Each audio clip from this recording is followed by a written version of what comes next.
జనం చచ్చినా పర్లేదు, మా జేబులు మాత్రం నిండాలి.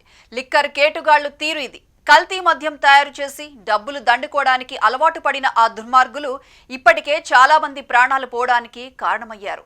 తీగ లాగితే ఆఫ్రికా వరకు విస్తరించిన వాళ్ల నెట్వర్క్ బయటపడింది.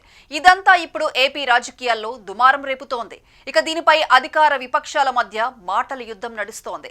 ఏపీ సర్కార్ ఇప్పుడు దీనిపై లోతుగా విచారణ జరిపేందుకు సిట్ ను నియమించింది. మరి కల్తీ లిక్కర్ దందా వెనుకున్న అసలు సూత్రధారులెవరో తేలేనా?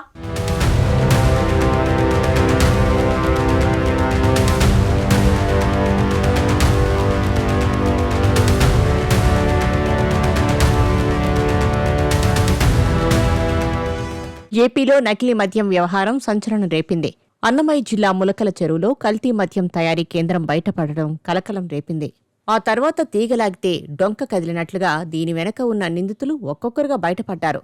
ప్రధాన నిందితుడు అద్దేపల్లి జనార్దన్ రావు కూడా అరెస్టయ్యారు. ఈ వ్యవహారం ఇలా ఉండగానే ఎన్టీఆర్ జిల్లా ఇబ్రహీంపట్నంలో భారీ ఎత్తున నకిలీ మద్యం బాటిళ్లు దొరకడం కలకలం రేపింది. ములకల చెరువు కల్తీ మద్యం కేసు విచారణలో భాగంగానే ఈ బాగోతం కూడా వెలుగుచూసింది. దీంతో మందుబాబులలో గుండెదడ పెరిగింది. ఎక్కడ ఏం తాగితే మటాష్ అయిపోతామో అన్న భయం పట్టుకుంది. జనం చచ్చినా పర్లేదు, తమ జేబులు నిండాలన్న యావతో కల్తీ కేటుగాళ్లు రెచ్చిపోతున్నారు. అయితే దీని వెనుకున్న అసలు సూత్రధారులను పట్టుకునేందుకు ప్రభుత్వం సిట్టు వేసింది.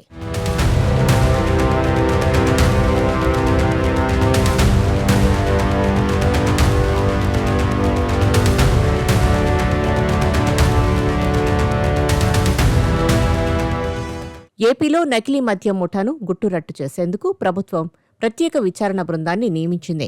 ఏలూరు రేంజ్ ఐజీ అశోక్ కుమార్ నేతృత్వంలో ఈ సిట్ ఏర్పాటైంది. సీనియర్ అధికారులు మల్లికా గార్గ్, రాహుల్ దేవ్ శర్మ వంటి సీనియర్ అధికారుల్ని సిట్లో సభ్యులుగా నియమించారు.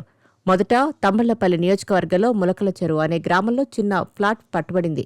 అక్కడ నుంచి తీగలాగితే ఆఫ్రికా దాకా బంధాలు బయటపడుతున్నాయి. ఇది చిన్నది కాదని, దీని వెనక చాలా పెద్ద ముఠాలు ఉన్నాయని వివరాలు వెలుగులోకి వస్తున్నాయి. వాటి సంగతి తేల్చాలని ప్రత్యేక దర్యాప్తు బృందాలు ఏర్పాటు చేశారు. ప్రధాన నిందితుడు అద్దెపల్లి జనార్దన్ రావు దక్షిణాఫ్రికా నుంచి రాగానే అరెస్టు చేశారు. పైకి అద్దెపల్లి, జయచంద్రరెడ్డి లాంటి వారు కనిపిస్తున్నా దీని వెనక పెద్ద ముఠా ఉందనే అనుమానాలు వ్యక్తమవుతున్నాయి.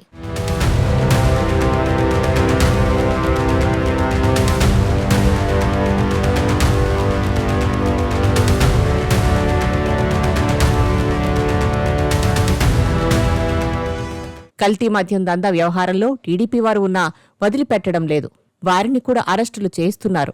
టీడీపీ నేతలు అనే ట్యాగ్ పెట్టుకుని తప్పుడు పనులు చేస్తే రక్షణ దొరుకుతుందని అనుకోవద్దని గట్టి సందేశం పంపించారు చంద్రబాబు.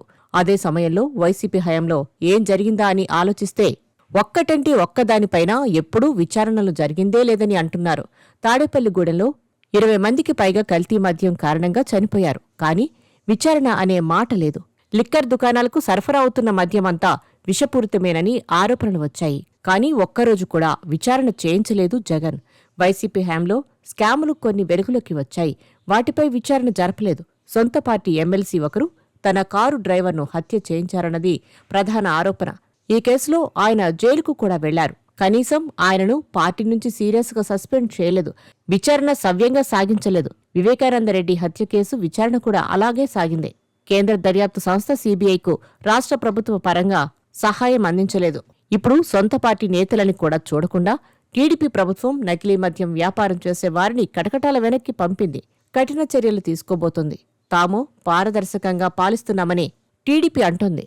అయినా వైసీపీ నేతలు తాము ఏం చేశామో తెలియకుండా ప్రభుత్వం తీసుకుంటున్న చర్యలను విమర్శిస్తున్నారని అంటున్నారు.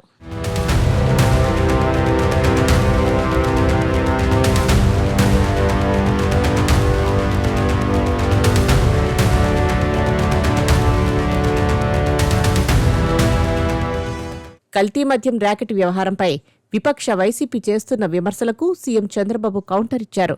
రాష్ట్రంలో నకిలీ మద్యానికి చెక్ పెట్టేందుకు ప్రభుత్వం తీసుకుంటున్న చర్యల్ని ఆయన వివరించారు. గత ప్రభుత్వంలో జరిగిన లిక్కర్ స్కామ్కు, ప్రస్తుత బయటపడ్డ నకిలీ మద్యం ర్యాకెట్కు తేడా ఏంటో సీఎం వెల్లడించారు.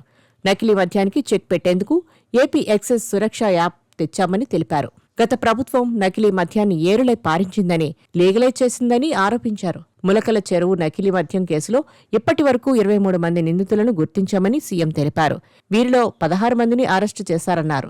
ఇబ్రహీంపట్నం కేసులో 12 మంది నిందితులను గుర్తించగా 7గురిని అరెస్టు చేశారన్నారు. 4 పీటీ వారెంట్లు నమోదు చేశారన్నారు.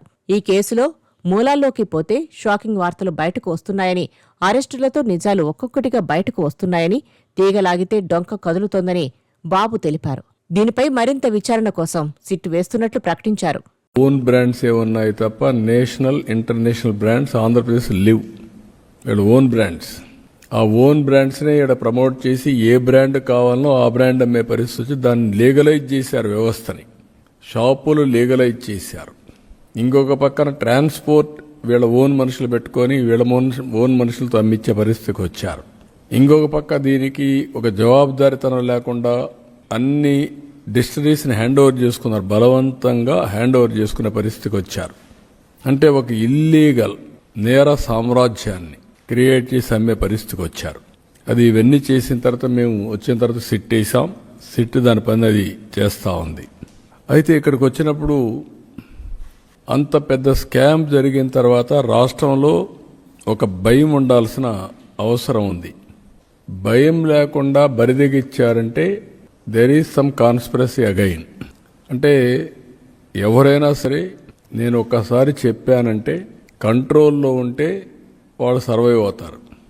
కంట్రోల్ తప్పి ఇష్టానుసారంగా మేము చేస్తాం, మీ వల్ల అయింది మీరు చేయండి అంటే మాత్రం, నేను ఆ రోజు కూడా చెప్పా, ఒకసారి కొరడా తీసుకుంటే మాత్రం విశిక్షణ ఉండదు. నేరస్తులు ఎవడైనా ఎవరి ముసుగులో వచ్చినా ఎవరు ముసుగేసినా ముసుగు తీసి నేరస్తుల్నే చూస్తానని చెప్పి నేను చాలా స్పష్టంగా చెప్పాను. అందుకే ఒక పక్క ప్రక్షాళన, ఒక పక్క ఇలాంటి నేరాలు చేసే వాళ్ళని వన్స్ ఫర్ ఆల్ ఈ రాష్ట్రంలో ఒక ఫ్యాన్సీ తయారైంది.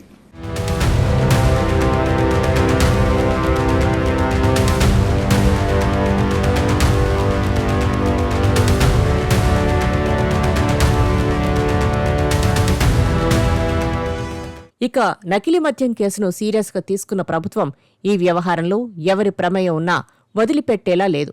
ఇదే సమయంలో మూలాలను గుర్తించాలని కూడా పోలీసులను సీఎం చంద్రబాబు ఆదేశించారు. ముఖ్యంగా వైసీపీ నాయకుల ప్రమేయం, వారి ఆనవాళ్లు ఉన్నాయన్న ఆరోపణలు వస్తున్న నేపథ్యంలో ఎవరి విషయంలోనూ రాజీ పడకుండా చర్యలు తీసుకోవాలని పోలీసులకు సీఎం చంద్రబాబు ఫ్రీ హ్యాండ్ ఇచ్చారు. మరి దీని వెనుకున్న అసలు సూత్రధారులు ఎవరనేది తేలాల్సి ఉంది.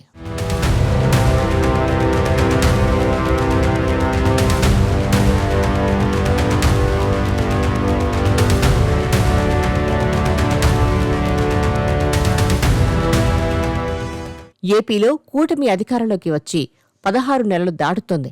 ప్రభుత్వం సంక్షేమంతో పాటు అభివృద్ధిపై దృష్టి పెట్టింది. ఈ క్రమంలో కొందరు నేతలు చేస్తున్న పనులతో ప్రభుత్వంతో పాటు పార్టీలకు చెడ్డ పేరొస్తుంది. అయితే ఈ విషయంలో సీఎం చంద్రబాబు కఠినంగా వ్యవహరిస్తున్నారు. తప్పు చేస్తే సొంత పార్టీ నేతలను సైతం విడిచిపెట్టడం లేదు. వారిపై సైతం చర్యలు తీసుకుంటున్నారు.